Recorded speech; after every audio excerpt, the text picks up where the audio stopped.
The door opened hesitantly, and she stepped inside, her arms wrapped around herself as if shielding against an invisible chill. A petite woman in her late 20s, with tired eyes and a nervous habit of tugging at the sleeve of her sweater. "I love him, but I feel so alone," she whispered, barely above a breath. "How is that even possible, doctor?" I gestured for her to take a seat, noting the way she curled into herself, as if bracing for something painful. "We've been together for 3 years. And I know he loves me, but sometimes, it feels like he's miles away, even when he's sitting right next to me." Her voice wavered on the last words, a mix of frustration and sadness seeping through. "How long have you felt this way?" She exhaled sharply, as if the question itself had weight. It crept in slowly. At first, I ignored it. We used to talk for hours, about everything. Now, it's just, updates. "How was your day? Did you pay the bill? What do you want for dinner?" Like we're 2 roommates instead of a couple. Her fingers twisted the fabric of her sleeve tighter. "He works late a lot. And when he's done, he goes out with his friends. And when he's finally home, he's here, but not really." She met my gaze, searching for answers, for reassurance that she wasn't imagining things. "Have you tried talking to him about it?" A bitter laugh escaped her lips. "I did. One night, I couldn't take it anymore. I told him, I feel alone even when I'm with you. And do you know what he said?"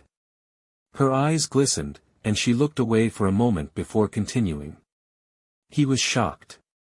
Like, genuinely shocked. He said he didn't realize. That he thought everything was fine. That was a crucial moment. Many people don't recognize how their habits, their routines, slowly erode the closeness they once had. Tom wasn't intentionally distant, he simply didn't see the slow unraveling. And after that? A small, hesitant smile touched her lips. "We decided to try. To make an effort. We started having date nights again, no phones, no distractions. Just us. And we started talking again, about real things. It's slow, but I can feel him trying." I nodded, a warmth settling in my chest. Loneliness in a relationship doesn't always mean love is gone. Sometimes, it's just about attention. And the fact that you're both willing to work on it? That's a good sign. She exhaled, as if letting go of some of the weight she carried. "It's a story I hear more often than you'd think. Love doesn't always fade in a loud, dramatic way. Sometimes, it just gets quiet, buried under routine and unspoken words. But the good news? If both people are willing, that silence can be broken." She sat across from me, her fingers still toying with the frayed edge of her sweater. A habit, I noticed, that seemed to surface when she was deep in thought. Her eyes flickered as if searching for the right words, or maybe the right memory. "I don't think it was always like this," she said finally. "I mean, I know it wasn't. In the beginning, Tom was different. He was, present." She let out a small breath, somewhere between a sigh and a laugh. "I remember our first year together. We'd stay up talking until 2 in the morning, even when we both had work the next day. He'd text me randomly in the middle of the day just to say something sweet. And the way he looked at me, like I was the most interesting person in the room." Her voice softened on the last words, and for a moment, she wasn't here in my office. She was somewhere else, lost in the warmth of a past version of her relationship. "When did that start to change?" She bit her lip, considering. "Little things at first.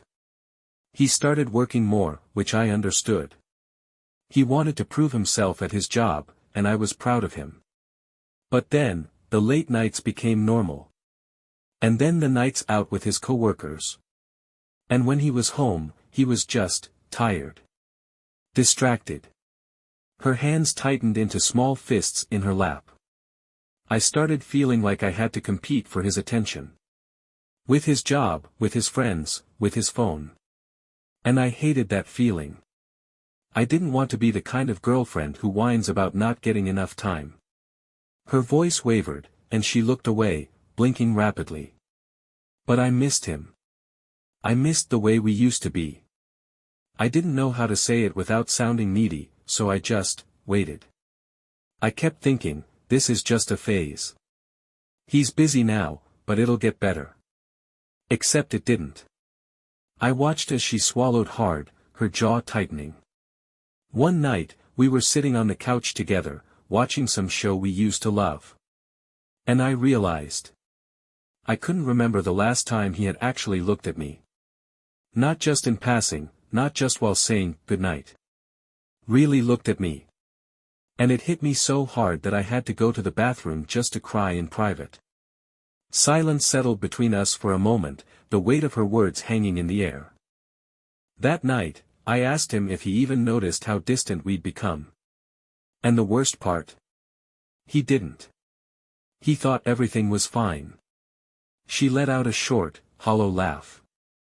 How do you not notice when the person you love is disappearing from you? That was a question I had heard in different forms, from different people. Loneliness doesn't always come from being physically alone. Sometimes, the most painful kind of loneliness is the one you feel while sitting right next to the person you love. She pressed her fingers to her temples, as if trying to stop her thoughts from spiraling. Her voice was steadier now, but there was an edge to it, a quiet frustration that had been building for too long. I couldn't let it go. That night, after he told me he thought everything was fine, I just lay there in bed, staring at the ceiling, wondering how we got here. How could I feel so disconnected from someone I used to feel completely in sync with? Her breath hitched slightly before she continued. The next morning, I told myself I was being dramatic. That maybe I was just in a bad mood. But the feeling didn't go away. Days passed, and the more I paid attention, the more I realized how little we actually saw each other. Not just physically, but emotionally. I'd sit across from him at dinner, and it felt like we were just two people existing in the same space, not a couple. Her hands curled into her lap, gripping the fabric of her jeans. So I made a decision. I wasn't going to keep waiting for him to notice. I was going to make him notice. Her voice was firm, but there was a vulnerability beneath it. One night, I told him we needed to talk. Really talk. No phones, no TV, no distractions. Just us. He looked confused at first, like he wasn't sure where this was coming from. But he sat down, and I told him everything. Her eyes flickered with something raw, something hesitant. I told him I missed him. That I missed the way we used to be. That I felt like I was slowly becoming invisible in our relationship, and I didn't know how to fix it on my own. And you know what he said? She exhaled sharply, shaking her head. He said he didn't know I felt that way. That he thought we were okay. That he'd been so focused on work and everything else, he never stopped to think that maybe I needed more from him. Her lips pressed together, her expression unreadable for a moment. It wasn't the answer I wanted. I wanted him to already know, to have seen it on his own. But at the same time, I realized I had never actually told him. Not like this. Not without holding back or downplaying it. Her fingers finally relaxed, releasing the tension they had been holding. He apologized. He didn't make excuses, didn't try to defend himself. He just said he was sorry. And for the first time in a long time, I felt like he was really listening. She paused, her shoulders dropping slightly as if a weight had been lifted. That night, we made a promise. To actually make time for each other. To stop assuming that just because we were together, everything was fine. And I don't know if it'll fix everything, but at least now, I know he's willing to try. I watched as she sat back, her expression softer than when she first walked in. Sometimes, people aren't distant because they've stopped caring. Sometimes, they just don't realize how far they've drifted. The question is, when you notice it happening, do you speak up? Or do you wait, hoping they'll figure it out on their own? She shifted in her seat, her fingers absent-mindedly tracing circles on the fabric of her jeans. There was something different about her now. She wasn't just speaking about the past anymore. She was stepping into something new, something uncertain but hopeful. The first few days after our talk felt strange. Almost awkward. Like we were learning how to be together all over again. Her lips quirked into a small, hesitant smile. I think I expected some grand, immediate change. Like one deep conversation would fix everything overnight. But that's not how it works, is it?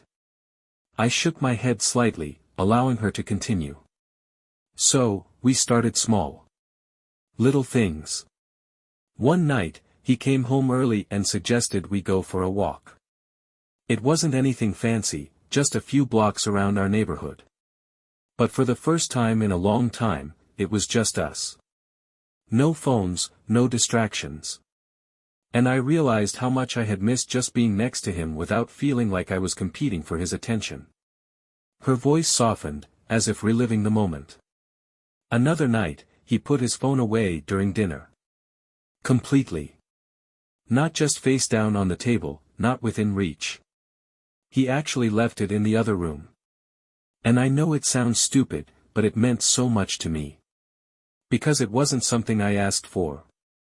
He just did it. She exhaled, a mixture of relief and lingering hesitation. I won't lie, though. It wasn't perfect. Some nights, he still came home late, exhausted, barely speaking more than a few words before crashing on the couch. And I still caught myself overthinking everything, wondering if he was doing this just to make me happy or if he really meant it. Her gaze dropped to her hands, twisting lightly in her lap. I had to fight the urge to test him. To see if he would notice if I stopped trying, if he would still make the effort when I wasn't the one pushing for it. But I knew that wasn't fair. Relationships aren't about proving points, right? She looked up at me, searching for confirmation. Right. They're about understanding each other. Meeting halfway. She nodded slowly, as if letting the words sink in. And that's what I kept telling myself. It's not about him reading my mind or magically knowing what I need. It's about him listening when I tell him. And me listening to him, too. She hesitated, her fingers tightening for a brief second before relaxing again. We started doing these little check-ins. Nothing formal, just moments where we'd stop and ask, how are we doing? And it felt weird at first, like we were forcing something that should be natural. But you know what? It worked. Because even when things got busy, even when we slipped into old habits, we had this reminder to pause, to reconnect. Her expression shifted, something lighter settling into her features. I don't think we're completely fixed. I don't even know if there is such a thing. But I do know one thing, he's showing up now. And so am I. She leaned back slightly, as if releasing a weight she hadn't realized she'd been carrying. And maybe that's enough. Maybe the real secret isn't about never drifting apart. Maybe it's about deciding, every single day, to find our way back to each other. She let out a soft breath, her fingers finally still in her lap. She sat quietly for a moment, her gaze unfocused, as if she were still processing everything. But there was something different about her now, an ease in her posture, a quiet strength in the way she carried herself. I used to think love was just about feelings, she said finally. That if two people loved each other, everything else would just fall into place. But that's not true, is it? I shook my head, waiting for her to continue. It's about attention. Presence. The little choices we make every single day. And I guess I never really thought about how much those little things matter. She exhaled, a slow, measured breath, as if releasing the last of her doubts. You know, there was a moment last week that made me realize just how much things have changed. We were sitting on the couch, just talking, about nothing important, really. And at some point, he reached over and tucked a strand of hair behind my ear. It was such a small thing, but it felt different. Like he was seeing me again. A smile played at the corners of her lips, soft and genuine. And I realized, I don't feel lonely anymore. Not in the way I used to. Because now, when we're together, he's actually here. Not just physically, but in every way that matters. Her fingers lightly traced the hem of her sweater, a far cry from the restless fidgeting she used to do. It's not perfect. We still get caught up in life, still fall into old habits sometimes. But now, we notice. And when we do, we course correct. We don't let it spiral into months of distance and silence. She looked up at me, her expression calm, assured. And I think that's the difference. It's not about never drifting apart. It's about choosing, every day, to come back to each other. I nodded, watching the way she seemed to settle into her own words, as if finding peace in them. That's what makes relationships last, not just love, but effort. The willingness to see each other, really see each other, even when life gets busy. Even when it's hard. She smiled, a real, unguarded smile, and for the first time since she walked through my door, she looked at ease. Thank you. For listening. For helping me understand what I needed to do. She stood, gathering her bag, a quiet confidence in the way she moved. As she walked to the door, she paused, glancing back over her shoulder. I used to think love was about grand gestures. But now, I think it's really about the small ones. The ones that remind you, even in the quiet moments, that you're not alone. The door closed behind her, leaving the room in silence. But it wasn't an empty silence. It was the kind that lingers after something important has been said. So what do you think? Do relationships fade because of lost love, or just lost attention? Have you ever felt unseen by someone you love? Let's talk about it in the comments.